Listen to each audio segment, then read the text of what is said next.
Now you listen here, Internet. You might think, oh, I'm just going to scroll through TikTok. I'm just going to go on the Instagram and I'm going to skip this giant face on your screen right now. You're wrong. You're wrong. You're listening.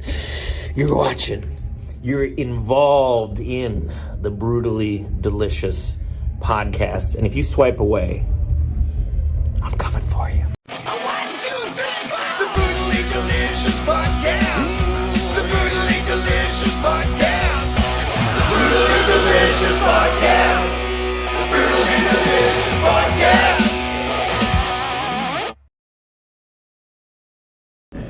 What's up, everybody? Dark Macek here in Madison, Wisconsin, with the founder of Man with Power. Shake your hand. Looks like you got an issue there. Oh, you can shake my hand. Oh my God! Why? Why did you do that? Why? God! Oh, you terrible person! Oh, can't you see I'm injured? No, I built a deck right before Man with Power, and because I'm an idiot. Because I didn't have enough stuff to do, so I was like, let's build a deck. So I gave myself carpal tunnel. It's terrible. Oh, it's carpal tunnel. You didn't tunnel. Not a hammer, or something. No. It was a hammer, but it was too many hammers. So I was hammering so much that it screwed my wrist. So interesting. And you're still going to perform tonight? I guess tomorrow night. Well, I'm sorry. I might perform tonight. I don't know. We'll see what happens. I don't know. Well, I know this is going to go live after the festival, but if you're on the fence and have a time machine, say, how are things going? We got Oak Ash and Thorn underway, so it seems like so far everything's going fine. So far, so good. I think this is our quickest load-in ever. Got in under 2 hours, all the bands that got visas, got in the United States. Everybody's on U.S. soil and are all good. We're ready to rock. Things are going good. We had a really great kickoff with Oak Ash and Thorn. I'm really looking forward to, I'm looking forward to the entire weekend, but, I'm looking forward to seeing a lot of the bands that I've only had the opportunity to hear their music before, in CD form. I'd always love to see what bands are like live and see how things are a little bit different between the CD version, the live version, and especially on such a great stage and it's such a big, venue. It's great to experience that in a very big way, So I actually know the replacement guitar player. A lot of us in New York know Caden from Solemn Vision. Mm-hmm. So big, surprise for us. And what a fucking debut. Mm-hmm. You brought up visas a second ago. So hot button topic. And you as the organizer. Do you call yourself a promoter? I don't know. Impresario. That's me. I'm the impresario of Man with Power Fest. Yeah. No, whatever you want. The maestro from Seinfeld. Exactly. But something I've been reading a lot about is visa costs have tripled or something? Yes. Yeah. Okay. Mm-hmm. Is that the end of Euro metal tours? In the U.S., it might be. There's all of the costs have gone up, and it's been very difficult. Man with Power and a lot of other festivals have seen this actually reflected in people being. Not scared is the word, but sort of just they haven't really been buying a lot of pre-sale tickets. Our pre-sale tickets this year were a lot less than they were the year before, and a lot of that has to do with just prices for all concerts and everything just shooting up, skyrocketing. And unfortunately, the visa issue, really exacerbates that. Mm-hmm. Having to, right now, to do our visas through the lawyers to make sure that everything works out for one band is $5,000. And that's for an attempt. That's not a guarantee. You attempt to get a visa for $5,000. And if you messed up anything during the process, if you dotted the wrong, lowercase j or whatever, then they basically said sorry, and they keep your $5,000, and you have to try again, right? What the hell? And there's also different areas of the visa processing that you could go to. You could go to California and take, 4 or 5 months. It could go to Vermont and take 3 weeks. Mm-hmm. It's very variable. It's a lot of BS to go through, especially as a band that tours in other countries. Pretty much every other country that we've gone to as an American, you show up to the border. And in Germany, it's like, oh, hi, what you coming in for? It's like, oh, we're doing a metal tour. Oh, cool. Are you not going to be here longer than 2 weeks, are you? I'm like, no. Okay, come on in, have fun, yay. Really? Yeah. Oh, Canada, all of the EU, Japan. Every other place, you can basically kind of waltz in as an American, and as most people in the country, you can just kind of walk right in and play your show. So yeah, the whole U.S. thing is really, really frustrating, and the thing that really hurts us as an independent fest, as a small fest, as a fest that's trying to keep prices as low as humanly possible, is that $5,000 attempt. Sure. You know, because that also cuts into the band's guarantee that I can offer them. You know, so like I'd love to bring over Beast in Black or you know, Glory Hammer or somebody, but yeah, I'm thinking about the segue for you there. But you know, like if they want 15 grand, that's 15 grand, and then on top of it, I have to invest another 5, and then I have to pay for the plane tickets, and then I have to. It's just like it's a lot, and it sucks. And I wish that the U.S. was not like this. It shouldn't be. It really shouldn't be. Well, on that note, so you brought up Glory Hammer. I did. You have a very, let's just say, distinctive, but I cannot say unique stage outfit. Out of you and Glory Hammer, who did it first, and what is the vibe? I did. Yeah, I did it first. We actually, the band, Lords of the Trident predates Glory Hammer. Yeah, I know. And yeah, we definitely did it first. And you know, there are some things that I'll say over a couple of glasses of beer that I won't say publicly on stream that I know about the origins of Glory Hammer. And they are, let's say, somewhat directly tied to Lords of the Trident, even though they didn't at the time know that. And but you know, buy me a couple beers, find me, and we'll tell you the whole story, the whole sordid affair. I did the one thing that stung. Because people now, you know, they'll come up to me. They're like, "Oh, you guys are like Glory Hammer," and I'll be like, "Yeah, we actually predate Glory Hammer." 2008, right? Yeah, and I think they were like 2011 or something. Yeah. So the thing that stung the most is Chris Bowes bought literally the exact same costume that our bassist used for so many years, and then I had to like message him on Reddit and be like, "This Amazon costume department ain't big enough for the both of us, Chris Bowes. You have enough money, Chris, buy your own." And he did. He eventually did. But at that point, I was like, really, Chris, really? You're gonna do that to me? You're gonna do that to me?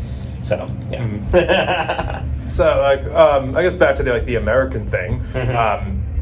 You guys are obviously from here. Celestial Wizard and Oak Ash and Thorn are from Denver, I think. Yep. Is that it for the Americans? Am I forgetting any?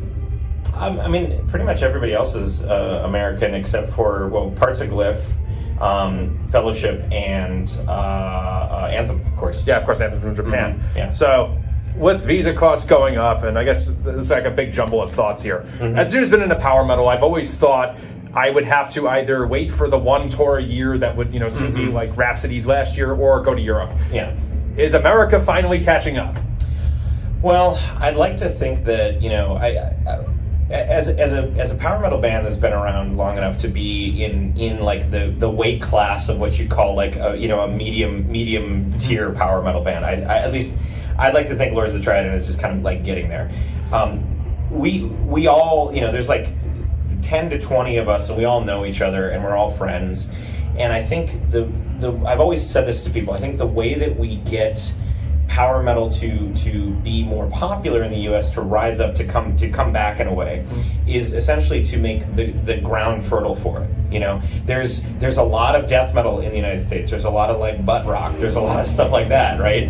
But when you go to these heavy metal festivals, power metal festivals, trad metal festivals, the organizers, up until very recently, have been booking a lot of legacy acts. They've been booking a lot of acts that haven't put out a CD in 30 years. And while, yeah, that is cool, and you get to see, I don't know, some band that, maybe is on your bucket list, it really doesn't do a lot to help the up-and-coming bands. It really doesn't do a lot to give bands that maybe need a little bit of a push to get a bigger audience a chance. Oak Ash and Thorn, for example, like they suddenly came out here, and now they've made 500 to 1,000 new fans, right? Both on here and on the stream. And so I've always said, like, if we want to, if when we tour around and play shows and wherever we play, so it is very difficult to find a power metal band to play with. Yeah. We usually play with other styles of metal because we already know all the power metal bands in the U.S. So if we can create a festival like Mad with Power and give somebody something to shoot for that is realistic, right? So like, we don't just book bands from Europe. We don't just book legacy acts. We focus in on up and coming good acts that are making traction, but are not huge yet. And if that exists for a band, then that gives them something to shoot for, right? And then if somebody is a fan of power metal and they, or maybe even just like slightly maybe into it, and they have they have an inkling to start a band, and they say, okay, which style am I going to choose? I'm going to choose death metal, power metal, thrash. What am I going to do? If they see that all of the bands are friends with each other, they're all having fun, they're all coming on each other's streams, they're all supporting each other, reposting each other, playing these festivals together, and just having a good time, people will see that and they'll be like, I want to be part of that. I want to be friends with these guys. I want to be in this scene. And that will push them toward maybe towards power metal, or maybe towards more adjacent to power metal, where now that we know 5 years later when we go on tour, there's suddenly 20 more bands than there was last time.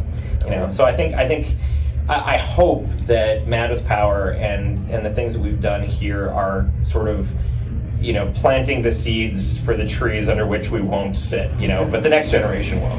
And I'm hoping that is something that we can continue to do. Love it. So I was there last night. I will attest proof to this before it's available on the internet. Speaking of this whole friendly vibe, let's all make each other happy. You shot a video with fans in an arcade last night. I did. I did. I can't believe it. It was such. It was great. It was great. But Brian came up with it. We wanted to shoot this video in an arcade, and Brian came up with this idea of why don't we shoot it at the pre-party? And I looked at him and I'm like, God damn it.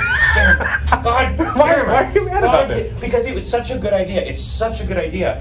But I have 5 billion things to do. Yeah. I have I'm running a big fucking festival, and now on top of it all, I have to think about, plan, shoot, edit a music video, and I'm like, this is such a good idea, Brian, and I hate you for it. God. But I will say, it was an amazing idea from Brian, and it was such a good idea, I couldn't say no, but it was one of those things where I was like, he's right. I know he's right, but I have to do it. I gotta say, some bands do live concert shoots. I don't think I've ever heard of certainly not a band of your status, shooting it, just saying hey, any fan that wants, come on in. Do you ever work? Okay, well, several things. One is is that just the community you're in, and two, Yeah. did you ever worry about a dime bag thing happening? Sorry to be morbid. No. I'm I've always said if I go out anyway of my choosing, I'd like to either go out with an onstage electrocution or pyro accident, or jumping backwards out of a plate glass window shooting 2 Uzis, in an action movie. That would be the other way I'd want to die. Where did you come up with this? Well, that's the coolest way to die. It is. In a slow motion. But no, I'm not worried about, I think we make it very clear that our community is very, we're very wholesome, we're accepting of everybody. I don't really have any enemies, to be really. Maybe one I can think of, but he's not coming up. Is it a promoter? No. Well, okay, yeah. He's that. Yeah, the promoter. We may be speaking of the same person. I already beat him. It's fine. Yeah, I already won. It's fine. He knows it. But no, I'm not worried about it. Also, I've been practicing and teaching Taekwondo for 22 years. I put the tie in Taekwondo. Thank you very much. And so I can kick somebody in the face, hopefully before they pull a gun or a knife or whatever on me. Well, still, but please don't try to test that. Did I just Don't try to test that. Don't do that. I mean, sorry. I hope I didn't just plant a seed there. Well, don't do it. You plant a seed for trees that you won't sit under. I'm planting a seed for people. If you come right at me, I will come right at you and give you the biggest hug. We're gonna hug it out. If you have a beef with me, listen, we're gonna sit down over coffee. Yeah, and we're gonna talk about our feelings, okay? And we're gonna work it out. We're gonna be friends at the end. You ain't got nothing on me. I hug so good, it's never gonna happen, brother. So I don't want to keep us from Dialith too much longer. Yeah. follow up from the last interview, because I feel like just making it even more of a cheese fest because we're in Wisconsin. You mentioned your love for Japanese toilets, of course. Oh, yeah. I miss them here. Like, you can go to the bathroom here and you're like, oh, god damn it. If you had to write like the absolute corniest, like Dragon Force on steroids kind of song about a Japanese toilet, what would the title be? That's a good one. I want to make a pun with bidet somehow, and I'm trying to figure out how to make a,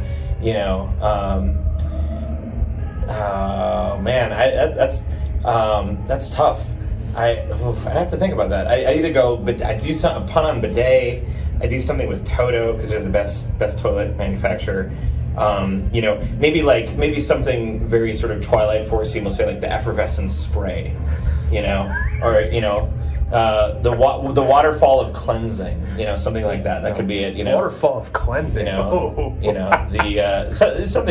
like that. You could even add in like some mythological stuff. You could say like something with Selkies, or something with what's that water spirit? I can't remember. The one that forms into a ball. Anyway, something like that. I think effervescent spray or waterfall of cleansing would probably be a good one. I'd have to think on that a little bit. That's fucking fantastic. And with that, let's go see them. Thanks, man. Sorry.